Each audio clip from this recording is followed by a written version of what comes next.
Pause a moment and ask yourself this.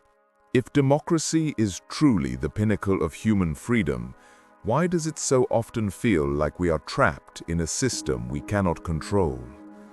Why do we cast votes year after year, yet watch the same problems persist? Corruption, inequality, endless wars, the rise and fall of leaders who promise change but deliver more of the same. Why do nations that pride themselves on being the voice of the people still produce leaders who act more like kings than servants?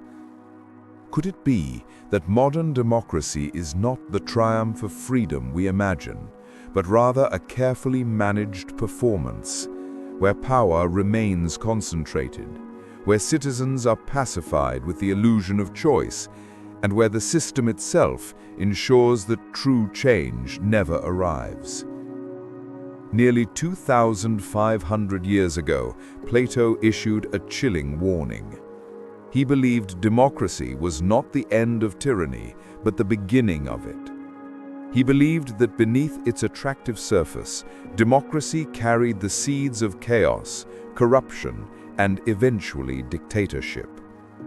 And when we examine the cracks in our modern world, when we look at politics not as a show, but as a mechanism of power, Plato's prophecy feels disturbingly accurate. Stay with me until the end, because Plato's insights about freedom, illusion, and power may forever change how you see democracy, not as the promise of liberty, but as its most polite and seductive prison. Before we begin, take a moment to support this channel. If you value wisdom over distraction, depth over noise, and truth over comforting illusions, hit the like button, subscribe, and share your reflections in the comments. Tell me, do you believe modern democracy is genuine freedom, or do you see it as a system of polite control? Your words might be exactly what another viewer needs to read. Together, let's build a space for thinkers who dare to question the narratives handed down to them. When most of us think about democracy, we think of it as sacred. The right to vote, the ability to speak freely, the chance to shape the laws that govern us, these are treated as the highest achievements of civilization. But Plato saw things differently. In The Republic, Plato divides governments into 5 forms: aristocracy, rule by the best; timocracy, rule by honor; oligarchy, rule by the wealthy; democracy, rule by the many; and finally, tyranny, rule by one. And to Plato, democracy was not the glorious triumph we imagine today. Instead, it was the dangerous stage that led inevitably to tyranny. Why? Because in democracy, according to Plato, everyone pursues whatever they want. Freedom becomes unlimited. People resist authority, mock tradition, reject discipline, and place their own desires above the common good. At first, this looks like freedom. But as each citizen chases their pleasures, society becomes fragmented. Common values dissolve. Politicians, desperate to gain power, stop appealing to reason and virtue, and instead flatter the crowd, telling them exactly what they want to hear. Plato believed this created a paradox. The more freedom a democracy gives, the weaker it becomes. And in that weakness, the people cry out for order, for safety, for stability. And they hand their power to one figure who promises to restore it. That figure is the tyrant. Plato wasn't writing in a vacuum. He lived through the decline of Athens, the birthplace of democracy. Athens prided itself on giving every citizen a voice. Yet this same system executed Socrates, Plato's own teacher, simply for questioning popular opinion. Socrates was condemned not by a tyrant, but by the democratic vote of his fellow citizens. To Plato, this was proof. Democracy does not guarantee wisdom. It often rewards passion and punishes truth. The Roman Republic offers another warning. It began as a mixed system with checks and balances, but as citizens demanded more freedom and leaders grew more ambitious, the Republic decayed into chaos. Civil wars followed, and out of the ashes rose Augustus, the first emperor. Democracy had given way to dictatorship. History, Plato would say, is not an accident. It is a cycle. And democracy is always just one step away from tyranny. Now, let's bring Plato's warning into the present. When you go to vote, it feels empowering. You see the ballot, the names, the parties. You tell yourself, this is freedom. I get to choose my leaders. But pause. Who gave you those names? Who filtered which parties were allowed on the ballot? Who financed their campaigns, wrote their speeches, shaped their image through carefully controlled media appearances? Your choice is already structured before you even step into the booth. The system doesn't give you infinite possibilities. It gives you 2, maybe 3 carefully curated options, all of whom must already serve the deeper interests of the system itself. It's like walking into a restaurant where the menu has been pre-written by someone else. You feel like you're choosing freely, but the real decision, the creation of the menu, was made long before you sat down. This is why Plato's criticism still cuts so deeply. He would say, democracy doesn't free you. It gives you the illusion of freedom while ensuring the deeper structure of power remains untouched. Plato didn't just mistrust leaders, he mistrusted the people themselves. He believed that individuals can be reasonable, but crowds are emotional. In crowds, people are swept away by feelings, fear, anger, pride, desire. And politicians, understanding this, don't try to reason with the crowd. They stir it, they excite it, they manipulate it. Does this sound familiar? Today's political speeches are rarely lectures on truth. They are performances, slogans repeated until they stick, sound bites crafted to trigger applause, attacks designed to provoke anger. Consider how modern campaigns work. They rely on spectacle, rallies with bright lights and music, speeches written by teams of marketers, ads designed to bypass your reason and hit your emotions directly. Plato saw this thousands of years ago.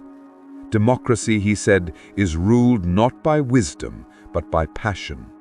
And when passion rules, the people become vulnerable to the greatest danger of all, the rise of a charismatic figure who promises everything and delivers chains. Here's the most terrifying part of Plato's vision. Democracy and dictatorship are not opposites, they are partners in a cycle. First, democracy grows. Freedom expands. Authority is weakened. Every person demands the right to live as they please. Leaders, in order to survive, promise whatever will win applause. Society becomes restless, divided, chaotic. Then, when people are exhausted by chaos, when they are frightened by instability, they turn to one person who promises to save them. They give up their freedoms willingly in exchange for order. That person becomes the tyrant. And so, the system flips. What began as freedom ends in dictatorship, not because someone forced it, but because the people themselves demanded it. This is Plato's terrifying truth. Democracy does not protect us from tyranny. It prepares the way for it.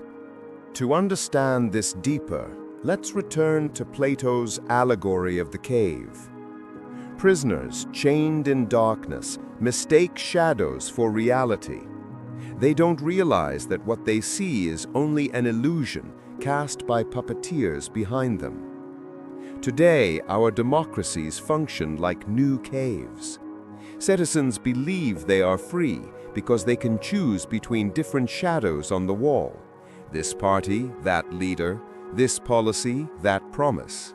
But the real forces of power, corporations, lobbyists, intelligence agencies, unelected bureaucrats, remain hidden, pulling the strings, casting the shadows. We may argue over which shadow looks better, but we rarely ask who controls the fire. And as long as we don't question that, we remain prisoners. Plato's allegory reminds us true freedom isn't about choosing between shadows. It's about breaking the chains and seeing reality itself. But here's the deeper question. Why do people defend democracy so passionately if it is so fragile, so deceptive? Plato would answer, because illusions feel safer than truth. To admit that your vote might not matter, that the system is rigged to serve the powerful, that democracy is often theater, this realization is painful. It strips away comfort. It threatens your identity as a free citizen. So most people choose denial. They defend the shadows because they fear the light. They mock those who question democracy as cynical or radical. Just as in the cave, the prisoners ridicule anyone who dares to say, "What you see is not reality." Plato couldn't have predicted our modern world of advertising and marketing, but his insight applies perfectly. Today, democracy doesn't just function as politics, it functions as consumerism. Citizens are treated as customers, and politicians are salesmen. Elections are no longer debates about truth, but competitions in branding. Think about it. Politicians have logos, slogans, color schemes. They hire PR firms the same way corporations sell soda or smartphones. The product isn't wisdom, it's attention. The sale isn't virtue, it's loyalty. In such a system, freedom becomes consumption. Citizens believe they are free because they get to pick between products. But just as with consumer brands, the real power lies not in your choice, but in the corporations that design the marketplace itself. Plato would warn us, this is not democracy. It is a polite dictatorship of desire. Plato also noted that democracy eventually becomes dominated by wealth. In theory, democracy gives equal power to all citizens. But in practice, those with money shape the rules. Campaigns are funded by billionaires. Media outlets are owned by corporations. Lobbyists write laws behind closed doors. The result? Ordinary citizens may cast ballots, but the wealthy write the policies. Plato predicted this long ago. He believed democracy always slides toward oligarchy, the rule of the rich, before it collapses into tyranny. And if we look at the modern world, can we deny it? The richest individuals and corporations influence not just elections, but wars, trade deals, environmental policy, even the information we see online. This is why Plato's critique feels so prophetic. He saw that democracy does not end corruption. It simply hides it behind the mask of choice. But here's the part Plato could never have imagined, the rise of the digital age.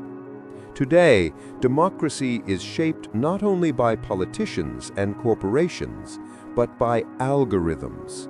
Social media platforms decide which stories you see, which opinions you hear, which candidates get visibility. The shadows on the cave wall are no longer controlled by a few puppeteers with torches. They are curated by vast networks of artificial intelligence, designed not to reveal truth, but to capture your attention. And here lies the ultimate paradox. You think you are free because you scroll, because you click, because you choose to consume. But every choice is already guided, predicted, shaped by systems you do not control. Plato's cave has gone digital, and the chains are not iron, they are invisible, woven into our habits, our screens, our addictions. Some may say, Plato lived 2,500 years ago. Why should we listen to him today? The answer is simple, because human nature has not changed. Plato understood that people are not purely rational. We are emotional. We are swayed by appearances. We are comforted by illusions. He understood that freedom without discipline often becomes chaos, and that chaos invites tyranny. Modern democracies may look different from Athens, but the forces that drive them are the same: desire, ambition, wealth, manipulation. This is why Plato still matters. He reminds us that freedom is not a system, it is a struggle. It is not given by governments, it is seized by minds willing to see beyond illusion. So, what can we do? Plato's answer was radical. He argued that only philosophers, those who love wisdom, not power, should rule. Because philosophers, in his view, seek truth above personal gain. But here lies the tragedy. Philosophers rarely desire power, and those who desire power rarely act like philosophers. The result is a world where the wise are ignored and the ambitious are crowned. For us today, the challenge is different but similar. True freedom begins not at the ballot box, but in the mind. It begins when you recognize that democracy can be theater, that freedom can be illusion, that your choices may be shaped by forces you never see. Breaking the cycle means becoming conscious, refusing to take shadows for truth, refusing to mistake permission for liberty. Plato's warning echoes across the centuries. Democracy, he believed, is not the triumph of freedom, but the doorway to tyranny. And when we look at our world today, at the endless campaigns, the recycled leaders, the promises that never come true, it is hard to deny his prophecy. Modern democracy may look polite, it may wear the mask of freedom, but beneath it, the mechanisms of power remain as controlling as any dictatorship. The real question is, will we remain prisoners, content with shadows, or will we dare, like the philosopher, to turn our eyes toward the painful light of truth? Because only there, beyond illusion, does true freedom begin.